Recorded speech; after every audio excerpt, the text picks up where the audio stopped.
क्या आपने कभी इस बात पर गौर किया है कि एक 3 साल का बच्चा जो कल तक अपनी बात ठीक से बोल भी नहीं पाता था, वो अचानक से बड़ी सफाई से झूठ बोलना कैसे सीख जाता है? हाँ, ये तो बहुत ही आम बात है।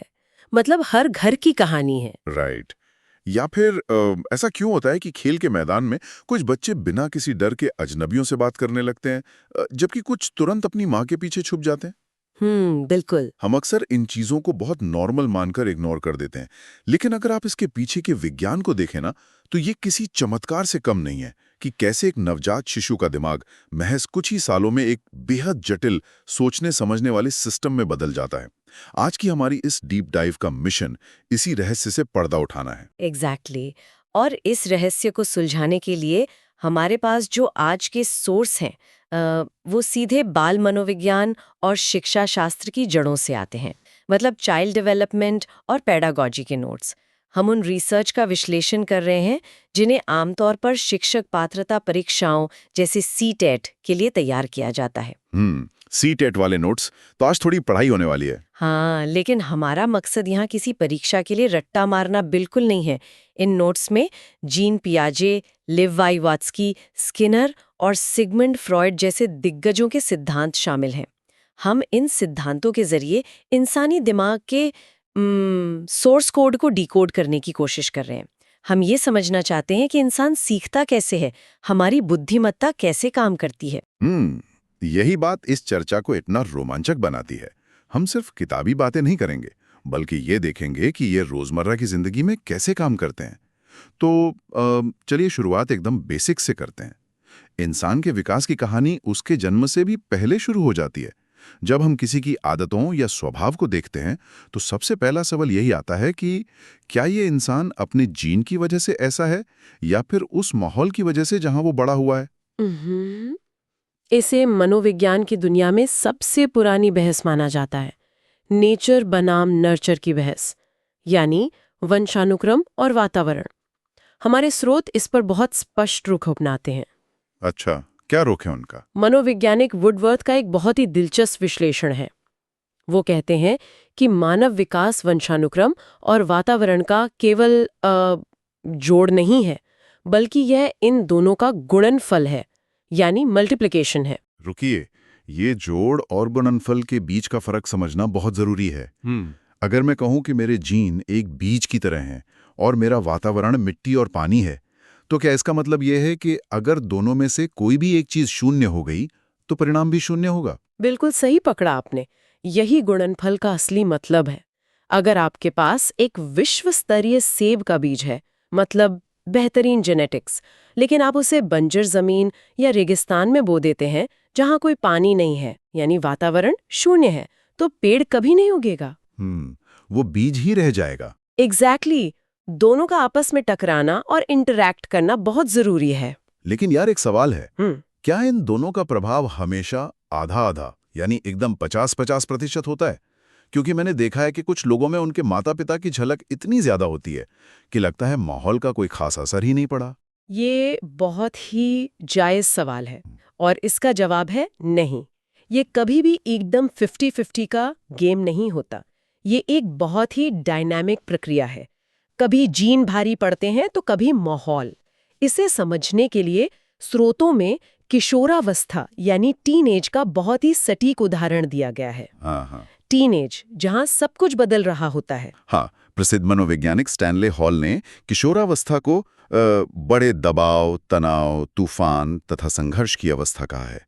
Period of stress and storm. तनाव और तूफान मतलब किशोरों के अपने कमरों के दरवाजे जोर से बंद करने और छोटी छोटी बातों पर भड़कने की जो आदत होती है, शायद हॉल उसी की बात कर रहे हैं। राइट, ठीक वही। अब सोचिए कि ऐसा क्यों होता है।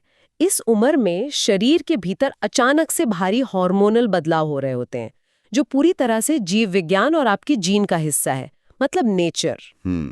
बायोलॉजी अपना काम कर रही है। हाँ, लेकिन उसी समय उस किशोर पर पढ़ाई का भारी दबाव होता है, करियर की चिंता होती है और दोस्तों के बीच कूल दिखने की चाहत चरम पर होती है। ये उसका वातावरण है, यानी नर्चर। तो जब ये दोनों चीजें एक साथ टकराती हैं, बिल्कुल, जब ये दोनों शक्तिशाली ताकतें आपस में टकराती हैं तो वह मनोवैज्ञानिक तूफान पैदा होता है।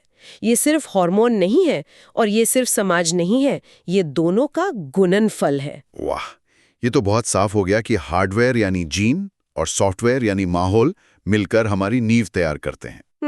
लेकिन अब मुझे उस प्रोसेस के बारे में जानना है जहां एक बच्चा वास्तव में दुनिया को समझना शुरू करता है। वो ज्ञान कैसे प्राप्त करता है, उसके सोचने का तरीका कैसे बदलता है? यहाँ एंट्री होती है मनोविज्ञान के एक बहुत बड़े नाम की, जीन पियाजे। पियाजे का कॉग्निटिव डेवलपमेंट या संज्ञानात्मक विकास का जो सिद्धांत है वो मनोविज्ञान के सबसे बड़े स्तंभों में से एक है। अच्छा, पियाजे क्या कहते हैं इस बारे में? पियाजे का सबसे क्रांतिकारी विचार ये था कि बच्चे छोटे वयस्क नहीं होते। ऐसा नहीं है कि वे हमारी तरह सोचते हैं, बस उनके पास जानकारी थोड़ी कम है। मतलब उनका दिमाग हमारे दिमाग का छोटा वर्जन नहीं है। एग्जैक्टली। उनके सोचने की पूरी मशीनरी, उनका पूरा सिस्टम ही वयस्कों से अलग होता है। उन्होंने इस विकास को मुख्य रूप से 4 अवस्थाओं में बांटा है। ये 4 अवस्थाओं वाली बात अक्सर किताबों में बहुत भारी भरकम शब्दों में लिखी होती है। जैसे पहली अवस्था का नाम है संवेदी गामक अवस्था, यानी सेंसरी मोटर स्टेज। इसका असली जिंदगी में क्या मतलब है? एक 6 महीने का बच्चा इस अवस्था में दुनिया को कैसे देख रहा है? संवेदी गामक का सीधा सा मतलब है इंद्रियां और शारीरिक गतिविधियां, सेंसेस और मोटर स्किल्स। जन्म से लेकर करीब 2 साल तक बच्चा दुनिया को सिर्फ देखकर, छूकर, चखकर और सुनकर समझता है। तभी छोटे बच्चे हर चीज को सीधा मुंह में डालते हैं। बिल्कुल, क्योंकि वो उनका दुनिया को टेस्ट करने का तरीका है। उसके लिए दुनिया वही है जो इस वक्त उसके सामने है। आपने छोटे बच्चों के साथ लुका छिपी या पीकबू का खेल देखा होगा। हाँ, बहुत खेला है। जब आप अपने चेहरे के सामने हाथ रख लेते हैं तो बच्चा एकदम हैरान हो जाता है, और जब आप हाथ हटाते हैं तो वो जोर से हंसता है। हाँ, उन्हें लगता है कि आप सच में गायब हो गए थे। राइट, क्योंकि उस उम्र में उनमें वस्तु स्थायित्व, जिसे ऑब्जेक्ट परमानेंस कहते हैं, उसका गुण नहीं होता।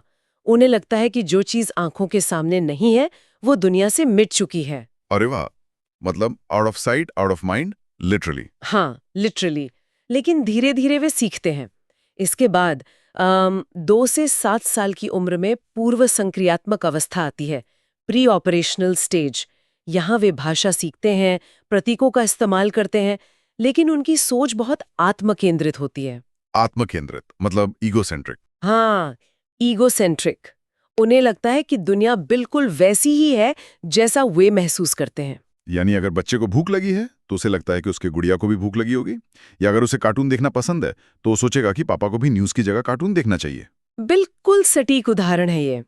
फिर 7 से 11 वर्ष के बीच मूर्त संक्रियात्मक अवस्था, कॉन्क्रीट ऑपरेशनल स्टेज आती है। यहाँ बच्चा लॉजिक या तर्क लगाना शुरू कर देता है, लेकिन केवल उन चीजों के लिए जिन्हें वो सामने देख सकता है, छू सकता है। कंक्रीट चीजों के लिए, हवाई बातों के लिए नहीं। राइट। और अंत में 11 साल के बाद औपचारिक संक्रियात्मक अवस्था या फॉर्मल ऑपरेशनल स्टेज आती है, जहां वह अमूर्त विचारों, मतलब एब्स्ट्रैक्ट थिंकिंग, भविष्य की कल्पनाओं और जटिल गणितीय समीकरणों को समझने लगता है। लेकिन एक मिनट, अगर मैं पियाजे की इस थ्योरी को देखूं तो ऐसा लग रहा है कि बच्चे का दिमाग एक बायोलॉजिकल टाइमर पर सेट है। पहले एक सीढ़ी चढ़ो, फिर दिमाग में चोर होगा, फिर दूसरी सीढ़ी चढ़ो। जैसे बच्चा एक अकेला वैज्ञानिक है जो अपनी लैब में खुद सब कुछ सीख रहा है। ये एक बहुत बड़ी क्रिटिसिज्म है पियाजे की। राइट, क्योंकि असल जिंदगी में क्या ऐसा होता है, अगर किसी बच्चे को जंगल में अकेला छोड़ दिया जाए तो क्या वो समय के साथ अपने आप एब्स्ट्रैक्ट तर्क करना सीख जाएगा? मुझे लगता है यहाँ कुछ छूट रहा है।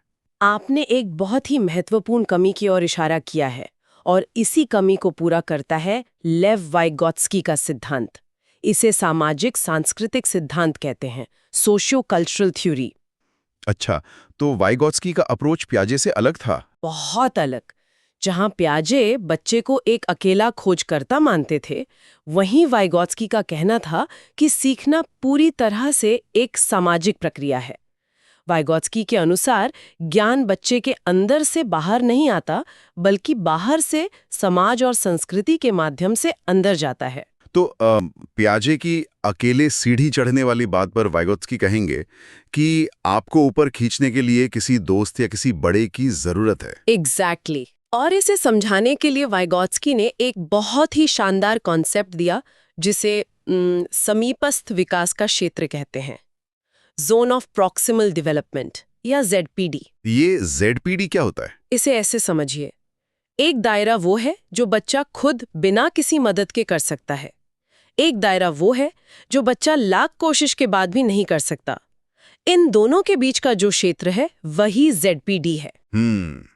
जहां उसे थोड़ी मदद चाहिए। हाँ, ये वो काम है जो बच्चा खुद तो नहीं कर सकता, लेकिन अगर कोई बड़ा या कोई समझदार दोस्त उसे थोड़ी सी हिंट दे, थोड़ा सा सहारा दे, तो वो कर लेगा। इसका एक बहुत ही क्लासिक उदाहरण साइकिल चलाना सीखना हो सकता है। कोई भी बच्चा पहली बार में खुद से पैडल मारकर बैलेंस नहीं बना पाता। कोई पीछे से सीट पकड़ता है, उसे थोड़ा सहारा देता है, और जैसे जैसे बच्चा बैलेंस बनाना सीखता है वह सहारा धीरे धीरे हटा लिया जाता है। राइट, और उस सहारे को ही मनोविज्ञान की भाषा में मचान या स्कैफोल्डिंग कहते हैं। स्कैफोल्डिंग, जैसे बिल्डिंग बनाते समय बाहर जो ढांचा लगाते हैं वैसा ही कुछ। बिल्कुल वही कॉन्सेप्ट है। ये बहुत ही दिलचस्प है कि हम सामाजिक संपर्क से कैसे सीखते हैं। अब अगर हम समाज से भाषा और कौशल सीख रहे हैं तो क्या हम सही और गलत का फर्क भी ऐसे ही सीखते हैं? कोई बच्चा ये कैसे तय करता है कि झूठ बोलना गलत है या किसी की मदद करना सही है? इसके लिए हमें लॉरेंस कोलबर्ग के काम को देखना होगा। उन्होंने नैतिक विकास या मॉरल डेवलपमेंट का सिद्धांत दिया था। कोलबर्ग ने समझाया कि हमारी नैतिकता जन्मजात नहीं होती, बल्कि उम्र और समझ के साथ विकसित होती है। इसके 3 मुख्य स्तर हैं। 3 मुख्य स्तर? जी। कौन-कौन से? सबसे पहले, एक छोटा बच्चा सिर्फ इसलिए कोई नियम मानता है ताकि उसे सजा ना मिले। डर की वजह से। हाँ, अगर माँ ने कहा है कि कुकीज जार से नहीं चुरानी है, तो वो इसलिए नहीं चुराता क्योंकि उसे थप्पड़ पड़ने का डर है। उसे सही गलत से मतलब नहीं है।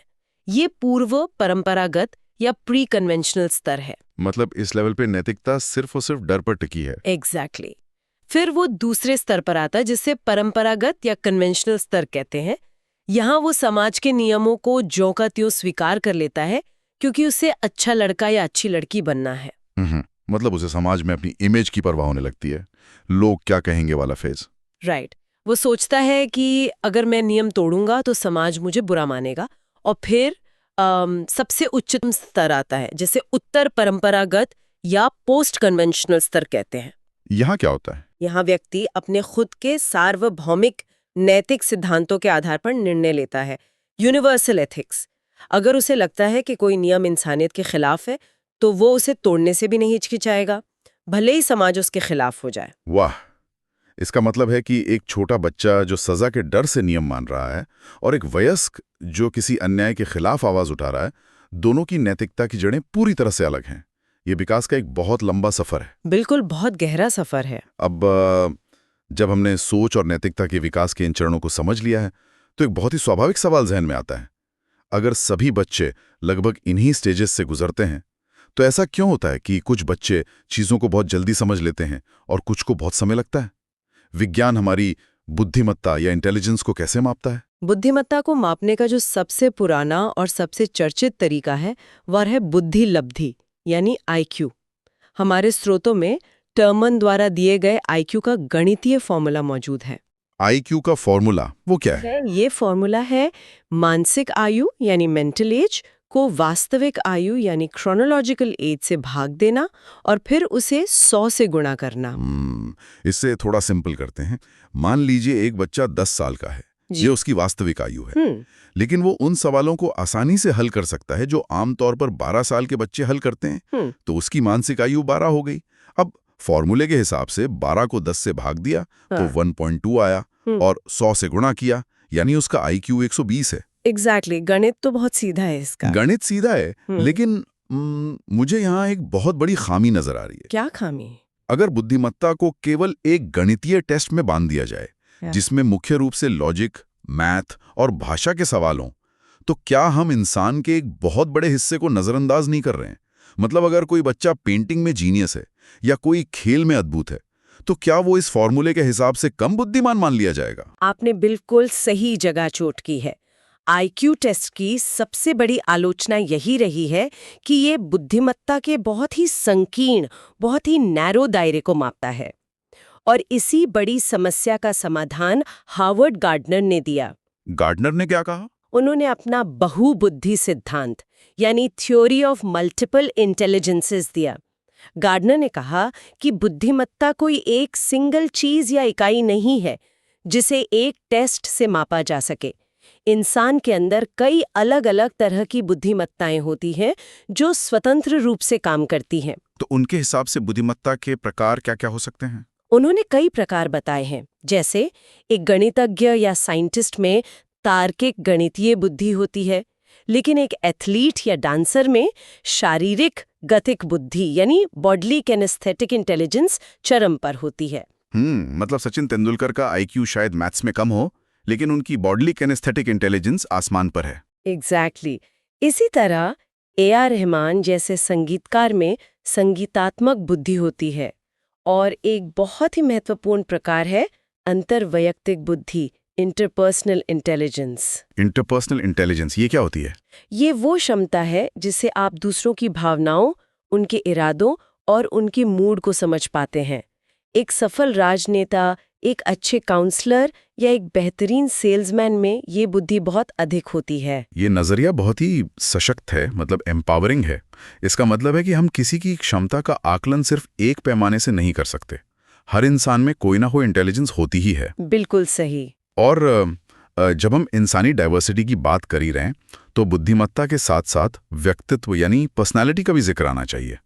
हम देखते हैं कि कुछ बच्चे कक्षा में बहुत शांत और अपने में खोए रहते हैं, जबकि कुछ लगातार बोलते रहते हैं और सबका ध्यान खींचते हैं।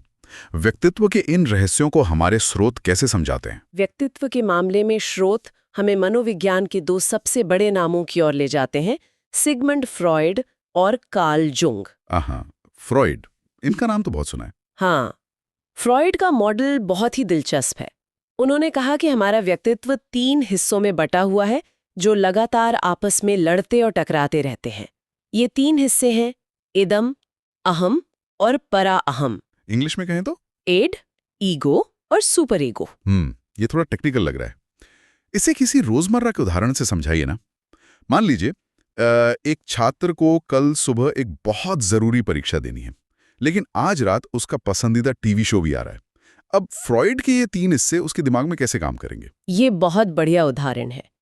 इस स्थिति में जो इदम है यानी एड, वो आपके दिमाग का वो जिद्दी बच्चा है जिसे तुरंत मजा चाहिए। इदम कहेगा, परीक्षा की चिंता छोड़ो यार, अभी टीवी शो देखते हैं, बहुत मजा आएगा। मतलब ये सिर्फ प्लेजर पे काम करता है। एकदम। ये पूरी तरह से जन्मजात और प्राइमोडियल प्रवृत्तियों पर चलता है। इसके बिल्कुल विपरीत परा अहम यानी सुपर ईगो आपका नैतिक रक्षक है। ये एकदम सख्त टीचर की तरह कहेगा, अगर तुमने पढ़ाई नहीं की तो तुम फेल हो जाओगे, तुम्हारे माता पिता निराश होंगे, ये बहुत ही गलत काम है। मतलब इदम पार्टी करना चाहता है और परा अहम मॉरल प्रवचन दे रहा है। एग्जैक्टली। और इन दोनों के बीच फंसा हुआ है बेचारा अहम यानी ईगो। तो ईगो क्या करता है? अहम वास्तविकता, रियलिटी पर काम करता है। ये एक समझदार मध्यस्थ की तरह है। अहम इन दोनों की लड़ाई को सुलझाते हुए एक रास्ता निकालेगा और कहेगा, ठीक है, हम पहले 2 घंटे मन लगाकर परीक्षा की पढ़ाई करेंगे और उसके बाद ब्रेक में सिर्फ एक एपिसोड टीवी शो का देखेंगे। वाह, ईगो तो नेगोशिएटर निकला। हाँ, और फ्रॉयड के अनुसार जिसका अहम इन दोनों ताकतों इड और सुपर ईगो के बीच जितना अच्छा संतुलन बना लेता है, उसका व्यक्तित्व उतना ही स्वस्थ होता है। ये बहुत ही शानदार तरीका है इसे समझने का। और कार्ल जुंग ने व्यक्तित्व को कैसे बांटा है? उनका तरीका क्या था? जुंग का नजरिया थोड़ा अलग है। उन्होंने व्यक्तित्व को ऊर्जा के प्रवाह यानी एनर्जी फ्लो के आधार पर बांटा। अंतर्मुखी और बहिर्मुखी, इंट्रोवर्ट और एक्सट्रोवर्ट। हाँ, ये टर्म्स तो हम रोज इस्तेमाल करते हैं। इंट्रोवर्ट मतलब जो शर्मीला है और एक्सट्रोवर्ट जो बहुत बातूनी है ना? दरअसल अक्सर हम ऐसा ही सोचते हैं, लेकिन मनोवैज्ञानिक तौर पर ये सिर्फ बोलने या शर्मीलेपन के बारे में नहीं है, ये ऊर्जा के बारे में है। ऊर्जा कैसे? एक अंतर्मुखी व्यक्ति अपनी ऊर्जा अपने भीतर से अकेले समय बिताने और चिंतन करने से प्राप्त करता है। भीड़ में या बहुत सारे लोगों के बीच उसे थकान महसूस होती है, उसकी बैटरी ड्रेन होती है। उसे रिचार्ज होने के लिए मी टाइम चाहिए। एग्जैक्टली।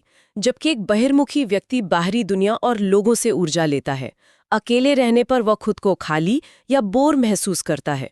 उसकी बैटरी लोगों से मिलकर चार्ज होती है। अब यहाँ एक बहुत बड़ी समस्या खड़ी होती है। क्या समस्या? देखिए, अगर हम इस बात को मान लें कि गार्डनर के अनुसार बुद्धिमत्ता कई प्रकार की होती है और यूंग के अनुसार हर बच्चे का व्यक्तित्व, उसकी ऊर्जा लेने का तरीका अलग होता है, तो फिर हमारा जो ट्रेडिशनल स्कूल सिस्टम है वो इतना एक तरफा क्यों है? ये बहुत गहरा सवाल है। मतलब वहां तो हर बच्चे से उम्मीद की जाती है कि वो चुपचाप अपनी सीट पर बैठे, एक ही तरह से टीचर को सुने और एक ही तरह का रिटन टेस्ट पास करे। यही कारण है ना कि कई बच्चे सिस्टम में पिछड़ जाते हैं। आप बिल्कुल सही दिशा में सोच रहे हैं और यहीं से हम शिक्षा के एक बहुत ही संवेदनशील और जरूरी हिस्से में प्रवेश करते हैं। अधिगम अक्षमताएं यानी लर्निंग डिसेबिलिटीज और समावेशी शिक्षा यानी इंक्लूसिव एजुकेशन। लर्निंग डिसेबिलिटीज को हमारे सोर्स कैसे डिफाइन करते हैं? पारंपरिक कक्षाएं अक्सर ये मान लेती हैं कि जो बच्चा पढ़ नहीं पा रहा है वो या तो आलसी है या उसकी बुद्धि कम है, लेकिन मनोविज्ञान बताता है कि कई बार इसका कारण न्यूरोलॉजिकल होता है। जैसे कि डिसलेक्सिया, जिसके बारे में अक्सर चर्चा होती है फिल्म तारे जमीन पर के बाद से। हाँ, बिल्कुल। लेकिन डिसलेक्सिया वास्तव में दिमाग में काम कैसे करता है? इसे एक एनालॉजी से समझिए। मान लीजिए आपके पास एक बहुत ही फास्ट कंप्यूटर है। उसका प्रोसेसर यानी उसकी बुद्धिमत्ता बहुत तेज है, इंटरनेट कनेक्शन भी बढ़िया है, लेकिन आप जो वेब ब्राउजर इस्तेमाल कर रहे हैं उसमें कुछ गड़बड़ी है। ओके, ब्राउजर में दिक्कत है। हाँ, तो जब कोई वेबसाइट खुलती है तो वो ब्राउजर पीछे के कोड को ठीक से रेंडर नहीं कर पाता और स्क्रीन पर शब्द उल्टे-पुल्टे दिखाई देते हैं। डिसलेक्सिया बिल्कुल ऐसा ही है। ये एक प्रोसेसिंग या इनपुट आउटपुट की समस्या है, बुद्धिमत्ता की नहीं। ओहो, मतलब हार्डवेयर सही है, बस वो पर्टिकुलर सॉफ्टवेयर फाइल को ठीक से रीड नहीं कर पा रहा। एग्जैक्टली। बच्चा अंग्रेजी के बी और डी में कंफ्यूज हो जाता है या 100 को वस पढ़ता है। इसी तरह एक और समस्या होती है डिस्ग्राफिया, जहां बच्चा अपने विचारों को कागज पर लिखने में बहुत संघर्ष करता है, भले ही वो बोलकर सब सही बता दे। तो ये तो एकदम साफ है कि खराबी बच्चे में नहीं बल्कि हमारे टेस्ट करने के तरीके में है। अगर हम एक डिसलेक्सिक बच्चे को सिर्फ लिखकर टेस्ट देने को कहेंगे तो वो हमेशा फेल ही होगा, भले ही वो आइंस्टीन जितना स्मार्ट क्यों ना हो। तो इसका समाधान क्या है? इसका सबसे बड़ा समाधान है समावेशी शिक्षा, इंक्लूसिव एजुकेशन। इसमें क्या होता है? इसका मूल सिद्धांत ये है कि शिक्षा प्रणाली को बच्चे की जरूरतों के हिसाब से खुद को बदलना चाहिए, न कि बच्चे को सिस्टम के सांचे में जबरदस्ती फिट करने की कोशिश करनी चाहिए। एक समावेशी कक्षा में सामान्य बच्चे, प्रतिभाशाली बच्चे और विशेष आवश्यकता वाले बच्चे सब एक साथ पढ़ते हैं। वहां पढ़ाने और टेस्ट लेने के तरीके एक नहीं बल्कि कई होते हैं। सिद्धांत के स्तर पर तो ये बहुत ही आदर्श और खूबसूरत लगता है, लेकिन यथार्थ में सोचिए, एक कक्षा में 40 या 50 बच्चे हैं और एक शिक्षक है। हर बच्चे की जरूरत अलग है, कोई विजुअल लर्नर है, कोई डिसलेक्सिक है। ये जमीनी स्तर पर लागू करना बहुत बड़ी चुनौती है। मैं सहमत हूँ, ये आसान नहीं है। और सिर्फ दिमागी भिन्नताएं ही नहीं, हमारी कक्षाओं में कुछ बहुत ही गहरी सामाजिक बाधाएं भी होती हैं, जैसे कि लैंगिक पूर्वाग्रह, जेंडर बायस। ये भी तो बच्चों को रोकता होगा ना? हाँ, ये एक ऐसी अदृश्य दीवार है जो बच्चों के विकास को बहुत बुरी तरह रोकती है। स्रोतों में इस पर खास जोर दिया गया है कि शिक्षक अनजाने में ही कक्षाओं में रूढ़ियों यानी स्टीरियोटाइप्स को कैसे बढ़ावा देते हैं। अनजाने में? जैसे कैसे? जैसे मान लीजिए शिक्षक लड़कों से कहते हैं कि जाओ डेस्क खिसका दो, क्योंकि वे मानते हैं कि लड़के शारीरिक रूप से मजबूत हैं, और लड़कियों से कहते हैं कि कक्षा के नोटिस बोर्ड को सजा दो, क्योंकि लड़कियां रचनात्मक होती हैं।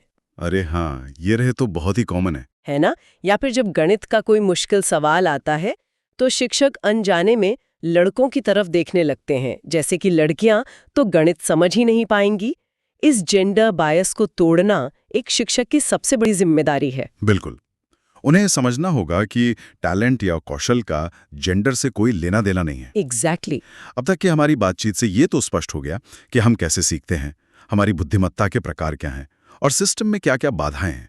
लेकिन इन सब बाधाओं को पार करने के लिए भी एक चीज की बहुत जरूरत होती है। किस चीज की? वो क्या ड्राइव है या वो क्या धक्का है जो किसी इंसान को कुछ नया सीखने के लिए प्रेरित करता है? मैं मोटिवेशन या प्रेरणा की बात कर रहा हूँ। मनोविज्ञान की दुनिया में मोटिवेशन के बिना लर्निंग को असंभव माना जाता है, और जब प्रेरणा की बात आती है तो अब्राहम मैस्लो के पदानुक्रम सिद्धांत हायरार्की ऑफ नीड्स का जिक्र लाजमी है। मैस्लो की हायरार्की, ये क्या है? मैस्लो कहते हैं कि इंसान की ज़रूरतें एक पिरामिड की तरह होती हैं। सबसे नीचे बुनियादी शारीरिक ज़रूरतें होती हैं, जैसे खाना, पानी, नींद। Basic survival. हाँ, अगर किसी बच्चे को रात से भूख लगी है और उसे स्कूल भेज दिया जाए, तो दुनिया का कोई भी बेहतरीन शिक्षक उसे गणित नहीं सिखा सकता। हाँ, उसका दिमाग सिर्फ खाने पर होगा। लॉजिकल है। जब भूख शांत होती है, तब उसे सुरक्षा की ज़रूरत महसूस होती है। जब वो सुरक्षित महसूस करता है, तब वो प्यार और समाज से जुड़ाव चाहता है।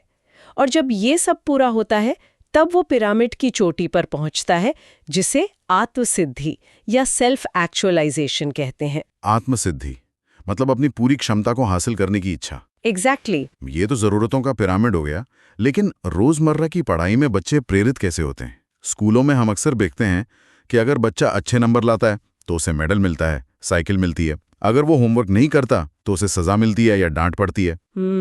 ये बाहरी तरीका है। हाँ, लेकिन मुझे लगता है कि ये तरीका लंबी रेस में काम नहीं करता। अगर हम बात बात पर बच्चों को इनाम देने लगें, तो क्या हम उनकी उस स्वाभाविक जिज्ञासा को नहीं मार रहे हैं जो उनके भीतर से आती है? आप आंतरिक, इंट्रिंसिक और बाह्य, एक्सट्रिंसिक प्रेरणा के बीच के द्वंद्व को बिल्कुल सही पकड़ रहे हैं।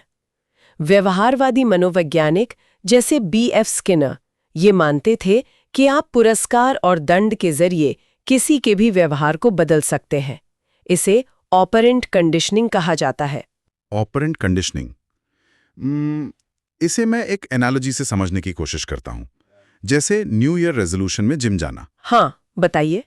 अगर कोई सिर्फ इसलिए जिम जा रहा है ताकि वो इंस्टाग्राम पर एक अच्छी फोटो डाल सके और इसे ढेर सारे लाइक्स मिले, तो ये लाइक्स बाह्य प्रेरणा या इनाम हुए। बिल्कुल।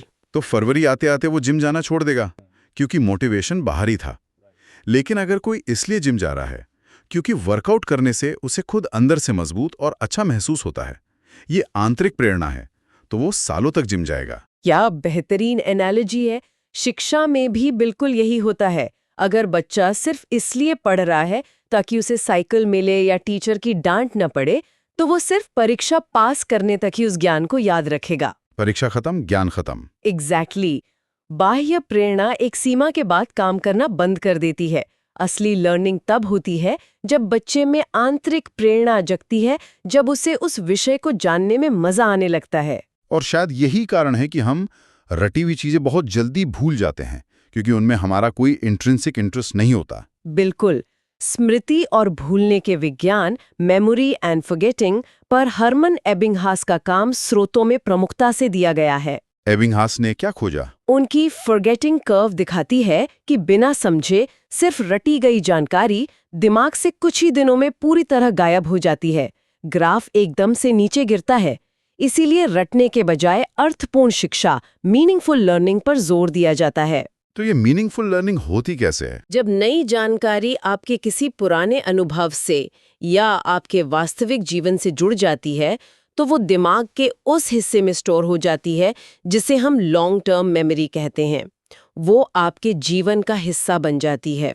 तो ये बात है, आज की हमारी इस यात्रा ने सच में दिमाग के कई तारों को झकझोर दिया है। हाँ, बहुत सी नई चीजें खुलकर सामने आईं। हमने शुरुआत इस बहस से की कि क्या हमें हमारे जीन बनाते हैं या हमारा माहौल, जहां हमने वुडवर्थ के गुणनफल को समझा।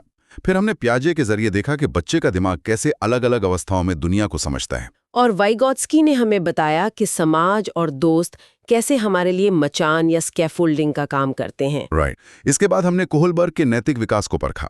हमने देखा कि आईक्यू का संकीर्ण गणित कैसे गार्डनर की मल्टीपल इंटेलिजेंस के सामने फीका पड़ जाता है। फ्रॉयड के इदम, अहम और पराअहम के टकराव को महसूस किया। और हमने अधिगम अक्षमताओं और समावेशी शिक्षा की चुनौतियों को भी समझा। बिल्कुल। और अंत में मैस्लो की जरूरतों के पिरामिड से होते हुए हमने समझा कि कैसे आंतरिक प्रेरणा ही वास्तव में अर्थपूर्ण शिक्षा को जन्म देती है। इस पूरी चर्चा का सार यही है कि सीखना कोई मशीन में डेटा फीड करने जैसी प्रक्रिया नहीं है। ये इंसान के अंदर चलने वाली जैविक प्रक्रियाओं और बाहर मौजूद समाज की ताकतों का एक बेहद जटिल और खूबसूरत नृत्य है। एक शानदार निष्कर्ष। लेकिन जाने से पहले इस पूरी चर्चा ने मेरे दिमाग में एक बहुत ही अजीब और विचारोत्तेजक सवाल खड़ा कर दिया है, जिसे मैं आप सभी सुनने वालों के लिए छोड़ना चाहता हूं। वो क्या है? हमने इस डीप डाइव में बार बार देखा कि हमारा विकास, हमारा सीखना, हमारी नैतिकता और हमारा व्यक्तित्व हमारे शुरुआती पर्यावरण से कितनी गहराई से जुड़े हैं। वाइगोत्स्की के अनुसार हमारे सोचने का तरीका हमारे सामाजिक संपर्कों की देन है। बात तो सही है। तो जरा सोचिए, आज एक वयस्क के रूप में हमारा जो ये स्वतंत्र व्यक्तित्व है, जिन विचारों पर हमें इतना गर्व है कि ये मेरे विचार हैं, उनमें से कितना वास्तव में हमारा अपना है और कितना हिस्सा केवल उन शिक्षकों, माता-पिता और दोस्तों की परछाई है जो हमें 5 साल की उम्र में मिले थे। क्या हम वाकई में स्वतंत्र सोच वाले व्यक्ति हैं या फिर महज अपने शुरुआती माहौल और जेनेटिक्स का एक बेहद जटिल गुणनफल है? इसी विचार के साथ हम आज की ये विस्तृत चर्चा यहीं समाप्त करते हैं। अगली बार जब आप किसी बच्चे को कोई नई चीज सीखते हुए देखें या खुद कुछ नया सीखने की कोशिश करें, तो इसके पीछे चल रहे उस सोर्स कोड को महसूस करने की कोशिश जरूर कीजिएगा। शायद आपको कुछ ऐसा नजर आए जो पहले कभी नहीं दिखा।